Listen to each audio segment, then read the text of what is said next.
Hello and welcome to the programme which looks at the Holy Land. I am Paul Calvert.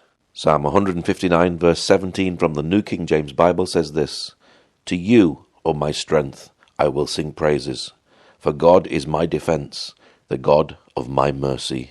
I'm with Gerrit Van Vliet from the Netherlands, and you're a volunteer here at CFI, Christian Friends for Israel. Gerrit, how long have you been here in Israel? I arrived, thank you for inviting me, by the way, but I arrived in September, September 5 to Israel in the midst of the war.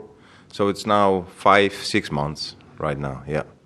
What was it like coming to Israel during war? Yeah, we weren't afraid because we felt like sent by God. So he was really our comforter in this time. But I felt really, I was here when the war broke out in 7th of October in a trip, 10-day trip.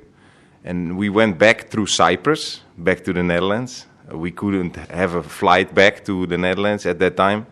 And when I left Israel at the time, I felt really as a bad shepherd, leaving the flock in danger in a war, and you go back to the Netherlands and you are safe. I felt really guilty, so I started praying at that time if we should come back to Israel, yes or not. And eventually we came back with my family, wife and 4 children. Yeah. And what were family and friends saying about coming to Israel during the time of war? Were they warning you against it? Yes. Some people, yes, they really didn't get it because, it is dangerous if you look in their point of view. But for me, being in God's will, it's the most safe place where you can ever be. So, and when I explained it to believing friends and family, they understood. But some people, they didn't really understood it, and till now they are questioning us. But that's fine. I can understand that. Yeah. So you were here during October the 7th, and now you've recently just been to Kibbutz Be'eri, which is one of the areas that was affected. What have you been doing there? Recently, we have in contact there. She's a survivor. She was a hostage as well, and she got freed.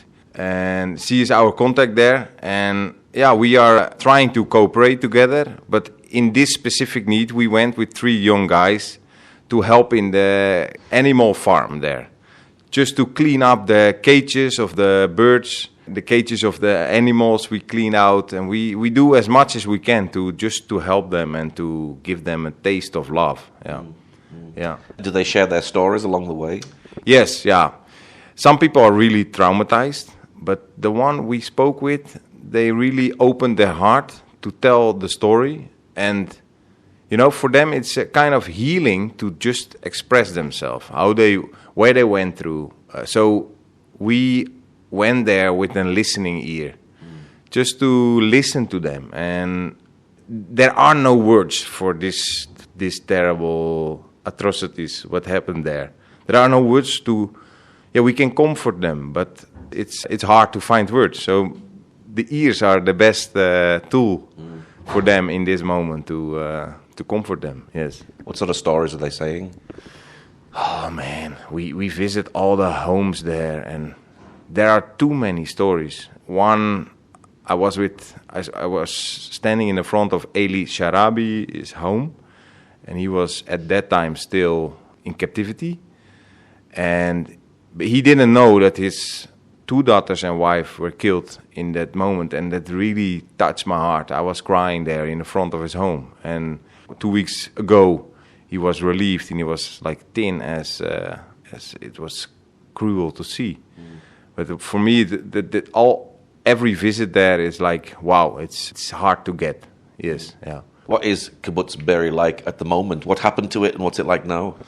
Now, many houses are already destroyed, like houses really affected by, shot down by the warfare and the attack of Hamas. Many houses are still preserved just to let the people know what happened there. But it's still a war place. Some people want to return, but they are not able yet. So they are evacuated to another kibbutz, a temporary kibbutz. So the plan is that they will return in 2 years. But it's some people don't want to return, some people wants to return. So it's still a battle in their minds to whether they return or not. Yeah. I imagine they will leave some of the houses the way they are as a memorial to remind people exactly what happened, but then they will build new houses as well alongside that for the families that do want to go back. Yes. There are discussions about it. We talked about this as a memorial, but some people, it's a communal system, a kibbutz, so everyone needs to agree with it if this will be a memorial or not. So they are thinking and negotiating about this, if they will leave a house as a memorial place or they build a new one on the spot somewhere. But everything needs to be decided right now, in this case. Tell us some about the practical work that you've been doing there. Yeah, it's just, for instance, all of the people are evacuated to different places. And so, but the animals are still there. Some animals are they stole a tractor and they drove through the vents, and all the wild animals, the deers, they run into the fields. They lost them. They were really sad about it. But there are still many reptiles to be taken care of, but there is no one. So people from Kibbutz Be'eri needs to come there to do these jobs, even though there is no life in the kibbutz. So we did this, for example. We helped in the animal part. And you see already the kibbutz being rebuilt. So they are basically destroying the old houses right now, and there are already plans to build it up. But the west side is the most. It was hardly hit it, and it was the most new neighborhood. So it's actually very sad that the new neighborhood needs to be rebuilt. Yeah, it's very sad to see. Yeah. Is this a good opportunity to be a Christian witness in that community? Yeah, I think so. We believe that God promised this land to the Jews, to Israel. And, we see around the borders, and that's my ministry, communities under attack, that the enemy don't want them in Israel. They don't want them.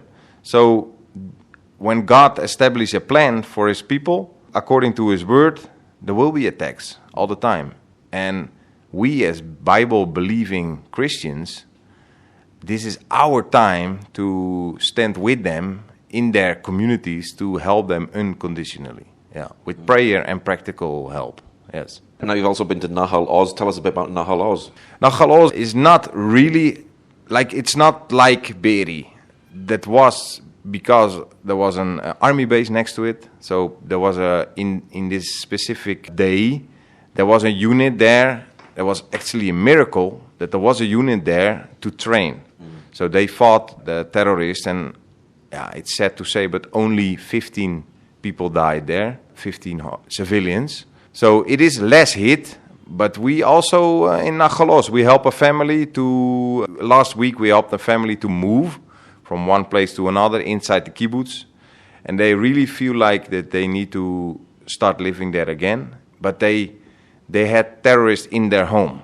So for them, their house became a traumatic experience. So they want to rebuild their own house. So they moved temporarily to the neighbor. And when they finish their repairing, they go back there and live again there. Yes, they had terrorists in their homes, and the terrorists didn't saw their doors. They were both of sides of the house were safe rooms. The son of them was in the left safe room, the couple in the other one, but they didn't approach the doors. They didn't see the doors. It was crazy. It's a big miracle happened there, and it was a big testimony because they really believe in God, and they prayed, and God really helped them to survive. And now because of this testimony, they want to come back to this place, and we help them with that. Yes. I imagine there'll be a lot of need for trauma counseling in the future as well. Yes. Yeah. I'm in charge of communities under attack. And basically, almost everyone is traumatized, has a kind of disorder, post-traumatic disorder. And, there is many things to pray for. We have inside CFI, we have Under His Wings. That's help for traumatized people. And unfortunately, we will be busy in this ministry, I think, yes. Yeah. Why did you want to go to this area and specifically minister and help these people? You know, we want them to know that many Christians all over the world are standing behind them. And they felt really forsaken. Like all the squares in the world, they are full of anti-Israel protests. And they got hit so hard that they feel like they have another hit on them because of all this protest going on. So for them, it's double. After the attack of Hamas, they felt like, okay, now the world will see what really happened, and then it turned all the way against them again. And that's really terrible. And so we want to let them know that we pray for them, that we stand with them, that we want to see them back in their places. Not because of we want to see them, but because God promised them, and He is faithful God. We believe in a faithful God, and we want to live according to His image, yes. Are they responding to what you're doing? Are they so grateful and happy and telling you about how they feel because of what you're doing to help them? Yes, yeah. Many times I got just out of the blue big hugs. Thank you very much for coming here. Even though we do it unconditionally. We don't expect anything back. But yes, there are people, really, a lot of people that really hugged us and thank us. And yeah, it's amazing to see. Yeah, it's really touching their lives. Yes, yes. It must be exciting just to know that they are responding to you as well as a believer in Jesus. Absolutely, yes, yes. And it is. We want to reflect His love. And that is our task here in the land. You know, in the past they were persecuted in the name of Jesus. But we know that Jesus was really loving His people. He gave His life for His people. That is his heart for them. And we really want to reflect His heart to His people. Yeah. Yes. We've had over 500 days of the war and the kidnapping and everything. Are some of these communities still waiting for their loved ones who are in Gaza? Yes, almost every community. Nachalos is still waiting for one guy. I think near Oz has the most people being in captivity right now, taking hostage. I think all of them, they are waiting for the bodies of their loved ones or their friends and relatives. Yes, it's really hard for them to. When I talk to them, all of them, they say, we cannot really recover from this until the last hostage is back. And that's understandable because you aren't complete as a community. So yes, yeah. Yeah. The attack happened on October the 7th, but the trauma still continues because they have to go through the trauma that they've been through, but also waiting for those people who've been kidnapped to come back to them. And it's never-ending trauma, really, isn't it? It is a never-ending trauma. It's until the last hostage is back, then they can think about recovery. That's the most saddest part. I mean, we talk with people that lost their neighbors, lost their father, lost their brother. And it is so bad that you get used to it somehow. For them too. I mean, it's so much pain that you block, kind of. And yeah, that's the heaviest part. That it's, I don't know. I don't know how to explain that. Yeah. Do you feel sometimes that you're suffering from trauma just listening to these stories when you're actually trying to show the love of Christ to them as well? Yeah, yes. Yeah, to be honest, it feels... When I come home after such a day, I mostly cry. Yeah, it's a relief of emotions. Yeah, you know, and sometimes I'm an emotional guy, so I can cry quickly if I allow myself, but I preserve that for my home most of the time. But yes, all the time when I am out to such places, I'm crying just to relieve. And we are not created like this to go through such difficult times. Yeah. What is your prayer for this community at this moment? My prayer is that even though they went through such hardships, that they will feel the love and the comfort of God. Yes, that's what I pray for. And that there's hope also after life. You know, they don't know Him, we know Him, He defeated death. And in my belief, we only can really recover from such things if we believe in the one who defeated death. And that's the Messiah of Israel.